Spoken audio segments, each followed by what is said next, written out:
शहर की घड़ी में सुबह के ठीक 4 बज रहे थे। चारों तरफ सन्नाटा था, लेकिन रेलवे स्टेशन के बाहर एक छोटी सी चाय की दुकान पर हल्की सी हलचल शुरू हो चुकी थी। उस दुकान का मालिक था रघुवीर, उम्र करीब 35 साल। रघुवीर रोज तड़के उठकर अपनी दुकान खोल देता था। उसका मानना था कि जो लोग सुबह 4 बजे जागते हैं, उनकी जिंदगी में कोई ना कोई खास वजह जरूर होती है। कोयले की अंगीठी पर पानी चढ़ चुका था। अदरक कूटते हुए रघुवीर ने खुद से कहा, आज की चाय थोड़ी और कड़क बनेगी, ठंड भी ज्यादा है। उसी समय पहला ग्राहक आया, मोहन, 40 साल का अखबार बांटने वाला। रघु भैया, जल्दी एक कटिंग दे दो, आज ठंड हड्डियों में उतर गई है।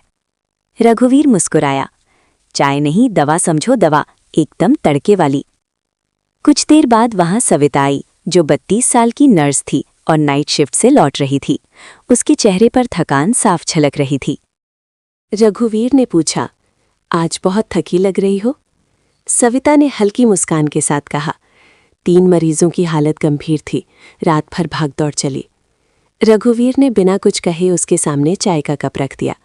ये लो, इसमें मैंने थोड़ा ज्यादा अदरक डाला है, ताकत देगी। सविता ने एक घूंच लिया और बोली, तुम्हारी चाय में कुछ तो खास है रघु, जैसे सारी थकान खींच लेती है। रघुवीर हंस पड़ा, ये चाय नहीं, मेहनत का स्वाद है। तभी एक 45 साल का आदमी वहां आकर बैठा। उसके कपड़े अच्छे थे, लेकिन चेहरे पर चिंता साफ दिख रही थी। भाई, एक चाय देना, उसने धीमी आवाज में कहा। रघुवीर ने पूछा, कहीं जाना है क्या? नहीं, कहीं से लौट रहा हूं, उसने गहरी सांस लेते हुए कहा।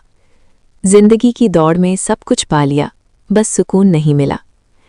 रघुवीर ने चाय का कप देते हुए कहा, साहब, सुकून खरीदने की चीज नहीं है, ये तो ऐसे ही छोटे छोटे पलों में मिलता है, जैसे इस चाय में।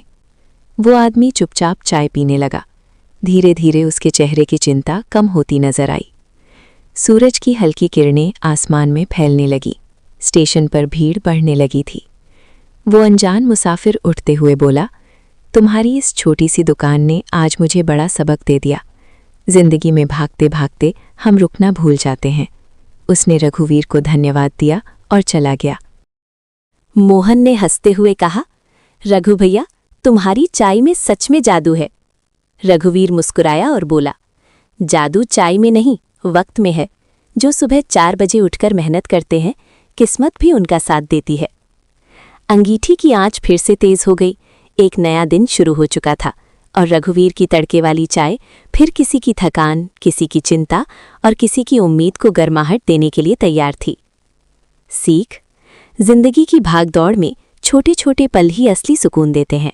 मेहनत और ईमानदारी से किया गया काम ही सबसे बड़ी ताकत है।